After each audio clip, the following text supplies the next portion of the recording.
Well, welcome back to the channel. I know. Jack, why the heck haven't you done any videos for us lately?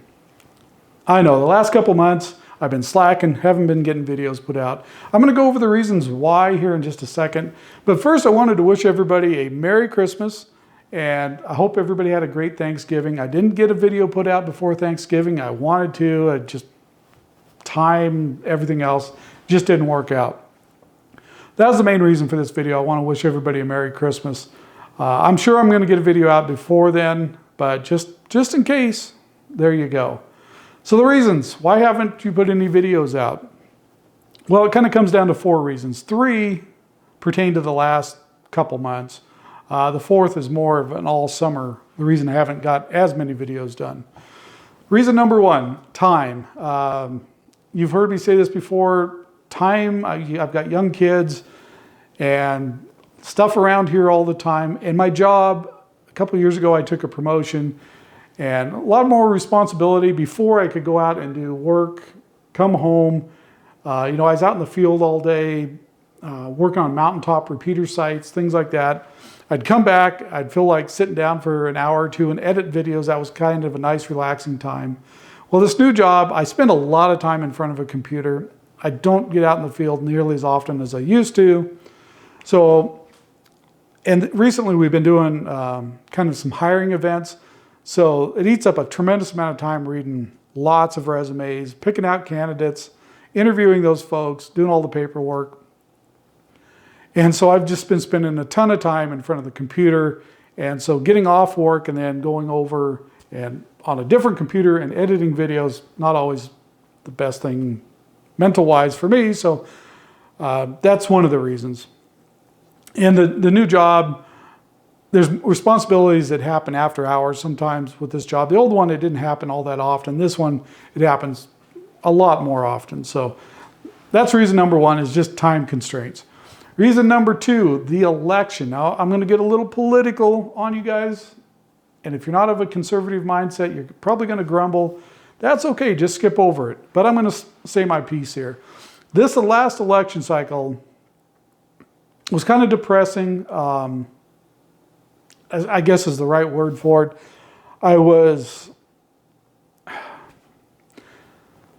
With the state of the country the way it is, and what we've saw the last couple of years with peaceful protests and inflation and everything else, the border, everything, and people still vote the way they do, is very discouraging, extremely discouraging. When I saw the election results, I was so discouraged. I was ready to move to Idaho, Oregon in particular. I just like, what in the world are people thinking?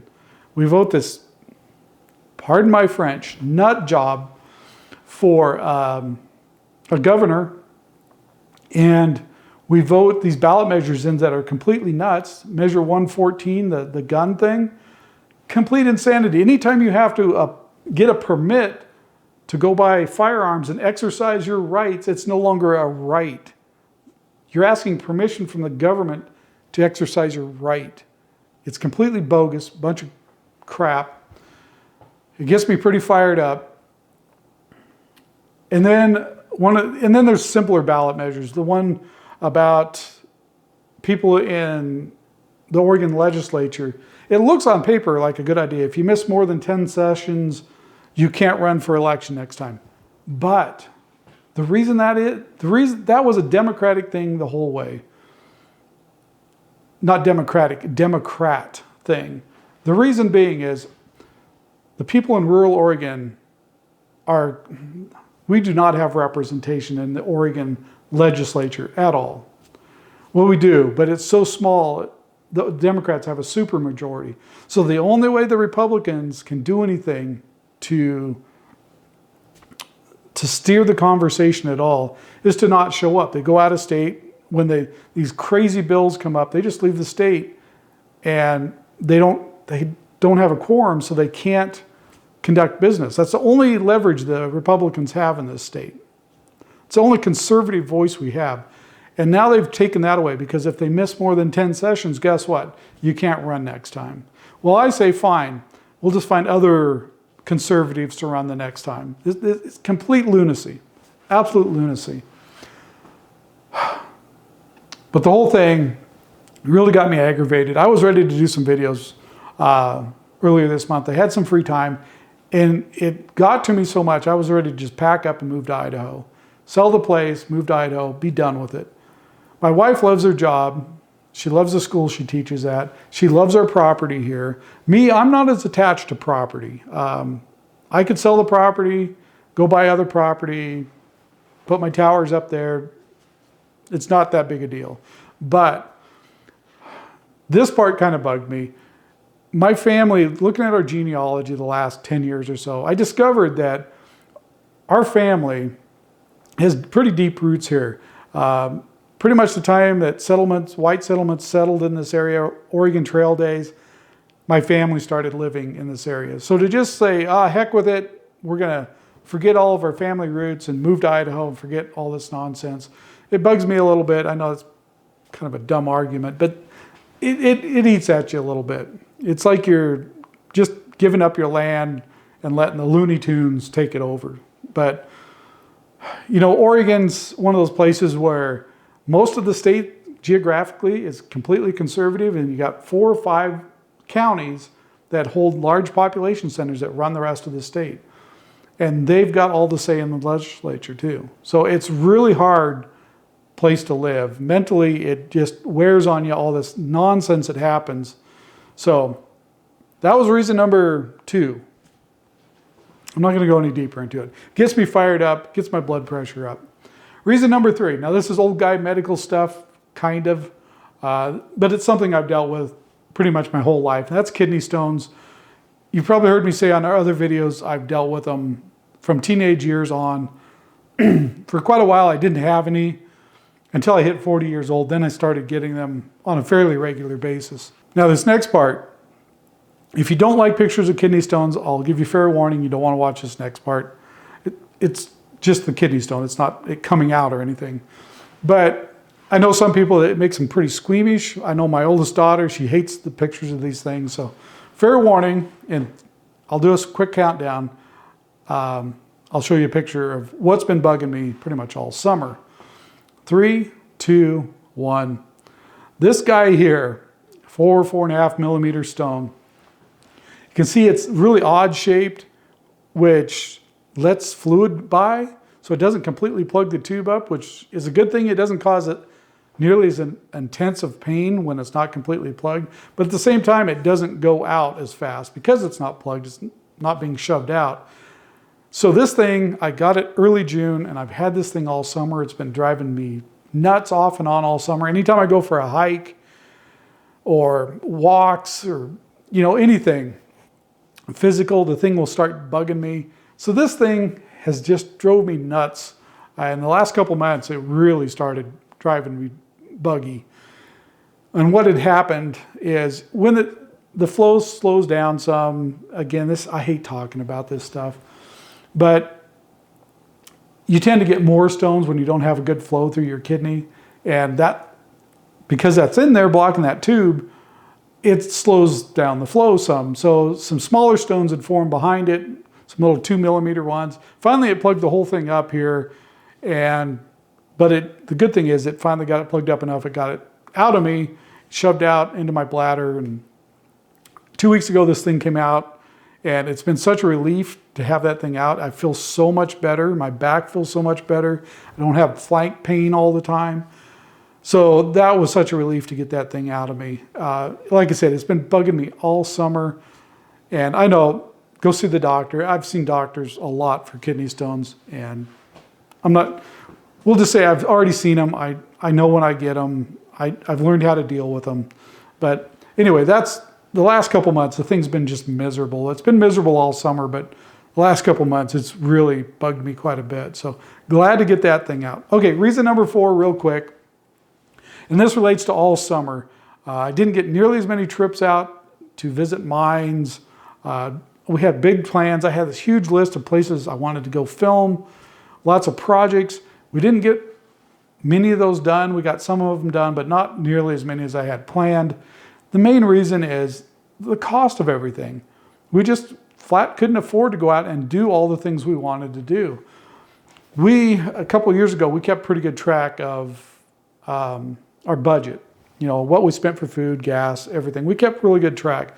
Then I got a promotion. My wife, we both got raises and everything like that. So this is eating up too much time. So we quit doing it for last year and a half or so. Well, a few months ago, we're like, man, where is all the money going? We both took promotions. We should have more money now. But for some reason, it feels like we don't. Well, we started tracking again. And I was shocked at how much we spend on everyday essentials. A couple years ago, our average food bill for the month, groceries, things like that, not eating out, but just food bill, was about $600 to $750, maybe $800 a month, depending on if we made trips over into Idaho to stock up at the bigger stores. We do that every couple months. Well, we started doing it when we first ran these numbers after we started doing it again. I was like, no, this can't be right. We've done something wrong, because the first month it came up to like $1,250 for just food. Like, what in the world? Now we've had to have done something wrong here. So the next month it's even more.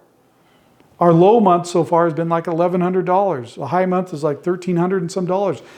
Our high months before, even with our trips to Idaho to stock up at Costco and things, were like $800 2 years ago. Now look at how much more we're spending on food alone. And let's not even talk about fuel. Our fuel has went way up. You know, we're spending way more on fuel now than what we did before. Even when I'm not driving to town anymore for work every day, and we're still spending way more on fuel. So they really cut into our discretionary spending budget, being able to go do fun things, camping trips, video trips. It really, really dug into that. And back to the political thing a little bit, you see your budget shrink that much and know a lot of it's politically driven nonsense, and you still vote that way. Drives me insane. Okay, I'll stay off the political thing a little bit. But anyway, those are the 4 reasons why I haven't got as many videos done this summer as I wanted to. In the last couple months, I haven't got any done. Was those first 3 reasons. So anyway, that's not the main purpose of the video, me griping about it. I've got the next couple weeks off and some more time off. I'm going to get a chance to get some of these videos that I've already filmed, edited, and out to you guys. They're probably going to be spread out a little bit. I'll probably get most of them edited in a couple days, but I'm going to spread them out over the next month or 2. So some interesting mine videos in there. There's some other interesting videos in there too, some projects around here. So I'll get those edited, get them posted. I know I've said that before, but time just keeps getting in my way. So with that, everybody, Merry Christmas. That was the main reason for the video. Just wanted to say hi. We're still here. Merry Christmas. Hopefully you'll see a video or 2 out before Christmas, but no promises. Life sometimes happens. Thanks for watching, and take care, everyone. We'll see you on the next video. Oh, more old guy talk. I've got this sinus thing going on. You can tell I'm struggling with my voice a little bit. Every fall I seem to get these things. I hate them. Old guy stuff. So I'm down about 4 feet. I dug a little deeper than whoever dug this hole went, just a little bit. I see why they quit digging, because I got into that decomposed granite right there. Now, I did find just a little ways down one of these rocks. You can see these edges are rounded just a little bit. This is exactly the kind of rock that I'm looking for when I'm up here prospecting this area. The only problem was that was fairly high up here on this edge. So that was just some float stuff. Came from obviously somewhere up here. And that's one of the real issues with prospecting this area.